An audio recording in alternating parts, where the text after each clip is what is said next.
Hi guys, welcome back to my YouTube channel. Sorry, ಇಷ್ಟು ದಿನ ಆಗಿತ್ತು ನಾನು ವ್ಲಾಗ್ ಮಾಡಿ. ಯಾಕೆ ಅಂತಂದರೆ ಪಾಪು ಆದಮೇಲೆ ಎಷ್ಟೊಂದು ಕಷ್ಟ ಆಗುತ್ತೆ ವೀಡಿಯೋ ಮಾಡೋದು, ಎಡಿಟ್ ಮಾಡೋದು. ಸೊ ಹಾಗಾಗಿ ನಾನು ಮಾಡೋಕ್ಕಾಗಲಿಲ್ಲ. ಕೆಲವ್ರು ಮಾಡ್ತಾರೆ ವೀಡಿಯೋಸ್ನ, ಸಪೋರ್ಟ್ ಇರುತ್ತೆ ಅವ್ರಿಗೆಲ್ಲ, ಅದಕ್ಕಾಗಿ ಮಾಡ್ತಾರೆ. ಬಟ್ ನಮ್ಮನೇಲೂ ಸಪೋರ್ಟ್ ಇತ್ತು, ನಮ್ಮ ಅಕ್ಕ ಇದ್ಲು. ವೀಡಿಯೋಸ್ ಎಲ್ಲ ಮಾಡಿ ಎಡಿಟ್ ಮಾಡೋಕ್ಕೆ ಕಷ್ಟ ಆಗುತ್ತೆ ಅಂತೇಳಿ ನಾವು ಮಾಡಿರಲಿಲ್ಲ. ಇನ್ಮೇಲೆ ಸ್ಟಾರ್ಟ್ ಮಾಡೋಣ ವ್ಲಾಗ್ನ ಅಂತೇಳಿ ಅಂದ್ಕೊಂಡಿದ್ದೀವಿ. ನಿಮ್ಮೆಲ್ಲರೂ ಸಪೋರ್ಟ್ ಹೀಗೆ ಇರಬೇಕು. ಮತ್ತು ಯಾಕೆ ಇವತ್ತಿಂದ ವೀಡಿಯೋ ಸ್ಟಾರ್ಟ್ ಮಾಡಬೇಕು ಅಂದ್ಕೊಂಡಿದ್ದೀನಿ ಅಂದರೆ, ಪಾಪುಗೆ 5 ಮಂತ್ಸ್ ರನ್ನಿಂಗ್ ಆಗಿರೋದ್ರಿಂದ ಇವಾಗ ಅವನು ಆಟ ಆಡೋಕ್ಕೆಲ್ಲ ಸ್ಟಾರ್ಟ್ ಮಾಡಿದ್ದಾನಲ್ವ. ಸೊ ನಾವು ವೀಡಿಯೋಸ್ ಎಲ್ಲ ಮಾಡ್ಬೋದು, ಎಡಿಟ್ ಮಾಡ್ಬೋದು ಒಂದು ಸ್ವಲ್ಪ ಅಂದ್ಬಿಟ್ಟು ಅಂದ್ಕೊಂಡಿದ್ದೀವಿ.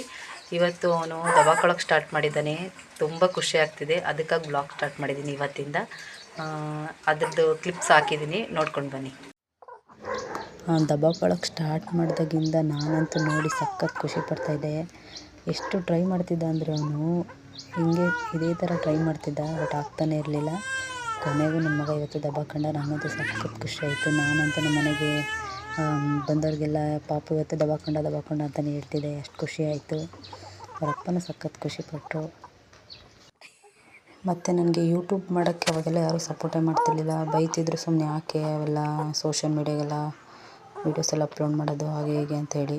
ಬಟ್ ಈಗೀಗ ಇದೇ ಟ್ರೆಂಡ್ ಆಗಿರೋದ್ರಿಂದ ಈಗ ಸಪೋರ್ಟ್ ಮಾಡ್ತಿದ್ದಾರೆ. ಮಾಡು, ತಪ್ಪು ಕೆಲಸ ಮಾಡ್ತಿಲ್ವಲ್ಲ, ಒಳ್ಳೆ ರೀತಿಲಿ ತಾನೇ ಮಾಡ್ತಿರೋದು, ಮಾಡು ಅಂತ ಈಗೆಲ್ಲ ಸಪೋರ್ಟ್ ಮಾಡ್ತಿದ್ದಾರೆ.